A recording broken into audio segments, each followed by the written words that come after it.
Nagwelga ng welga ng dahil lamang sa ubas? Paano nangyari yun?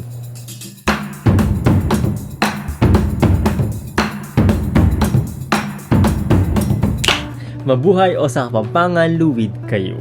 At dahil Filipino American History Month, ang topic natin today ay tungkol sa isa sa pinakamahalagang kabanata sa kasaysayan nating mga Pilipino dito sa Amerika. Ito ang tinatawag na Delano Grape Strike noong 1960s hanggang 70s. Pero wait lang, if you do not speak or understand Tagalog, you can check out the links up here or down below for the older English version of this video. And if you are new to my channel, my name is Kirby Aráullo. Ako po ay isang historian, isang educator, and a cultural advocate. And in this channel, I make videos about our history, about our culture, and about our people. So don't forget to like, share this video, comment down below, and subscribe. Now back to our topic. Ano nga ba ang Delano Grape Strike? Bakit nga ba napakarami ang mga nagwelga? At ang lahat nga ba ng ito ay dahil lamang sa mga ubas? Ang Delano Grape Strike noong 1960s hanggang 1970s dito sa California ay isang multi-ethnic movement. Ibig sabihin, nagsanib puwersa ang iba't ibang mga lahi, iba't ibang mga races kung tawagin dito sa Amerika. Isa itong napakamakapangyarihan o powerful grassroots movement. Ibig sabihin, ito'y nagmula sa mamamayan mismo, sa mga masa. Isa itong makapangyarihang kilusan na naging posible dahil sa pagkakaisa o ang solidarity sa pagitan ng iba't ibang mga lahi o mga tinatawag na people of color. Kabilang na rin ang kanilang mga kaalyadong mga puti. At ang welgang ito ay nagtagal ng higit sa 5 taon. At kagaya ng iba pang mga people of color dito sa Amerika, ang mga Filipino American agricultural workers o ang mga magsasaka at manggagawang Pilipino dito sa kasaysayan ng buong Amerika ay madalas makaranas ng napakahirap na buhay ng mga pang-aabuso at exploitation at mabababang mga sahod. Sila'y madalas abusuhin ng kanilang mga amo at ang kanilang mga living conditions nga ay hindi rin makatarungan o makatao. At ang karanasan nilang ito, gaya nga nasabi ko, ay sa kabuuan ng kasaysayan ng Estados Unidos, hindi lamang noong 1965. In fact, decades before 1965 ay madalas na silang magwelga upang ipaglaban ang kanilang mga karapatan. At hindi lamang dito sa California nangyayari ang mga pang-aabusong mga ito o mga exploitation na ito. Mula sa mga plantasyon sa Hawaii, mula sa mga canneries ng Alaska, ay madalas makaranas ang mga Pilipino manggagawa at magsasaka ng pang-aabuso mula sa kanilang mga among puti. Kaya naman, 1930s pa lang ay madalas na magwelga ang mga Pilipino upang ipaglaban ang kanilang mga karapatan. Kaya nga lang, ito'y madalas hindi magtagumpay. Pagkat sa tuwing magwelga ang mga Pilipino ay gagamitin ng mga growers o landowners, landlords o mga among puti ang mga Meksikano o Mexican Americans upang hadlangan ang anumang pagwelga ng mga Pilipino upang pigilan ang anumang negatibong epekto ng welga sa kanilang negosyo. Ibig sabihin, isa itong paraan upang puksain ang welga ng mga Pilipino.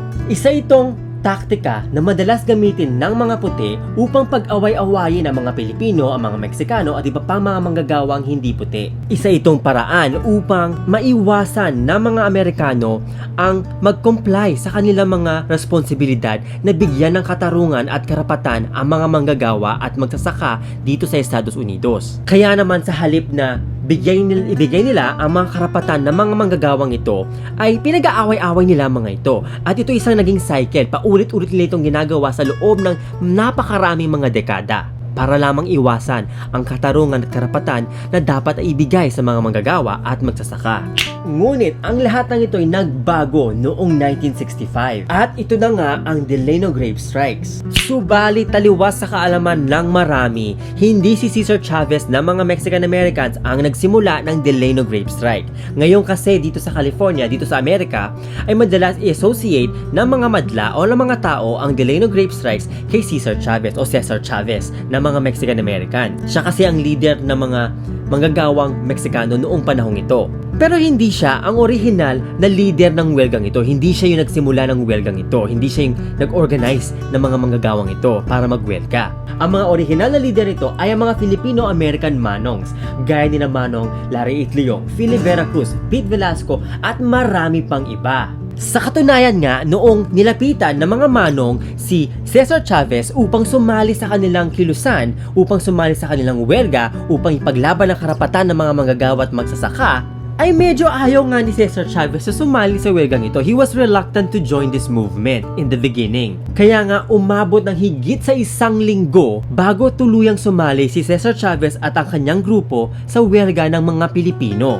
Dahil na rin sa pressure mula mismo sa mga manggagawang Meksikano. Mahalaga rin kasing makuha ng mga Pilipino ang suporta ng mga Mexican American farm workers o mga Chicano sa welgang ito, pagkat sila, ang mga Chicano kasi noong panahon ito, may pinakamaraming bilang ng mga manggagawa at magsasaka dito sa California.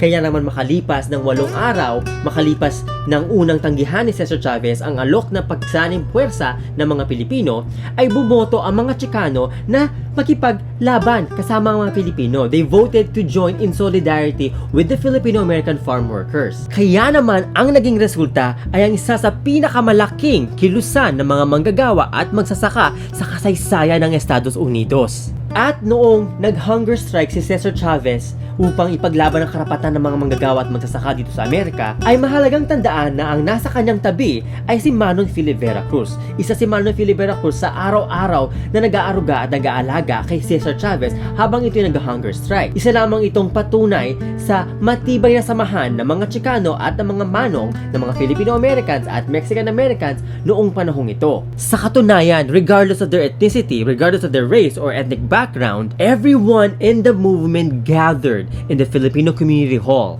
sa Delano, California. Araw-araw sila nagsasalo, araw-araw silang sama-sama at nagkakaisa upang ipaglaban ang kanilang mga karapatan. Araw-araw nilang sinusuportahan ang bawat isa. Araw-araw nilang pinapakain ang bawat isa. Araw-araw silang salo-salo, araw-araw silang parang isang malaking pamilya, isang napakalaking pamilya na may isang hangarin, ang matamo, ang karapatan at katarungan para sa mga manggagawa at magsasaka dito sa California at sa kalakhang Estados Unidos. Kaya naman, ang tagumpay ng kilusang ito, ng welgang ito, ay hindi lamang dahil sa isang leader o isang grupo lamang.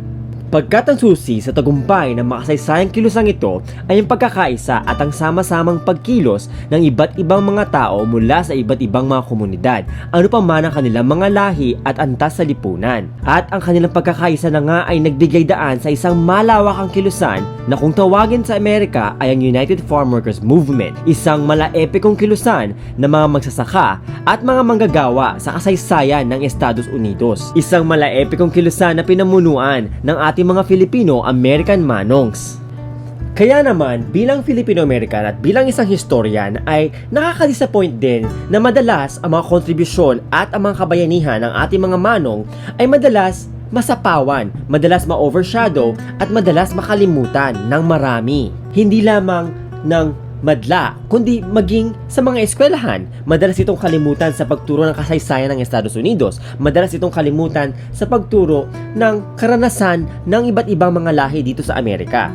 Kaya naman, napakahalaga sa atin na wag itong kalimutan. Mahalaga na ating itong ituro at ipamana sa susunod pang mga henerasyon. Mahalagang ipamana natin sa kanila ang ating mga namanang kabayanihan at katapangan mula sa ating mga manong. Pero teka lang, ano nga ba ang kanilang mga ipinaglaban? Ano nga ba ang kanilang mga pinanandigan? At ano nga ba ang kinalaman ng mga ubas? Ang mga taniman ng ubas kasi ang isa sa pinakamalaking industriyang agrikultural dito sa California. Ito ang may tuturing na backbone sa napakahalagang wine industry sa ekonomiya ng Estados Unidos. Kaya naman habang nagpapayaman ang mga winemakers ng California noon, ay siya namang paghihirap ng ating mga manong na silang nagpapagod na mag-harvest at magtanim ng mga ubas na ito. At ang ating mga manong, ang kanilang ipinaglaban ay ang mga tinatawag natin ngayon na social and economic justice o ang mga karapatan at katarungan sa lipunan at pangkabuhayan ng ating mamamayan, ano pa man ang kulay ng balat o antas sa lipunan. Kaya naman kung nabubuhay lamang ang ating mga manong ngayon ay tiyak na napakarami sa kanila ang makikita sa harap o forefront ng iba't ibang pagkilos laban sa iba't ibang uri ng exploitation at oppression, gaya na lamang ng racial discrimination, police brutality at lalong-lalo na para sa ating mga manong ay ang manindigan para sa karapatan ng mga migrante at manggagawa. Pagkat nanindigan kasi ang ating mga manong laban sa mga abusive at unfair labor conditions. At kung tutuusin ay napakarami pa rin sa mga isyong ipinaglaban ng ating mga manong ang nangyayari pa rin sa ating lipunan ngayon. Kaya napakahalagang matutunan ang mga aral mula mismo sa ating mga manong. Pero sino nga ba ang mga manong na ito? Bakit nga ba manong ang tawag sa kanila? Kaya naman sa susunod na video ay alamin natin ang karanasan ng ating mga Filipino American manongs dito sa kasaysayan ng Estados Unidos. Kung bakit nga ba sila itinuturing na ama ng ating modernong Filipino American community. Abangan ang lahat ng yan sa susunod nating video. At abangan nyo na rin ang aking bagong sinusulat na aklat tungkol sa kasaysayan ng mga Luzones dito sa Amerika at sa Pilipinas at sa Kalahang Asya. At hanggang dito na lamang muna sa ngayon. Laging tandaan, know your roots at no history, no self. Huwag din kalimutang mag-like, mag-share, mag-comment at mag-subscribe. At kung gusto niyo akong tulungan gumawa pa ng maraming video gaya nito, suportahan lamang ang aking Patreon o bumili ng aking libro o alinman sa mga merch na nakalink sa ibaba. Kaya naman shoutout sa aking mga patron sa Patreon na patuloy na sumusuporta sa aking paggawa ng mga educational videos gaya nito. Maraming salamat po. Hanggang sa muli, kita-kits o sa Kapampangan, Mikitix.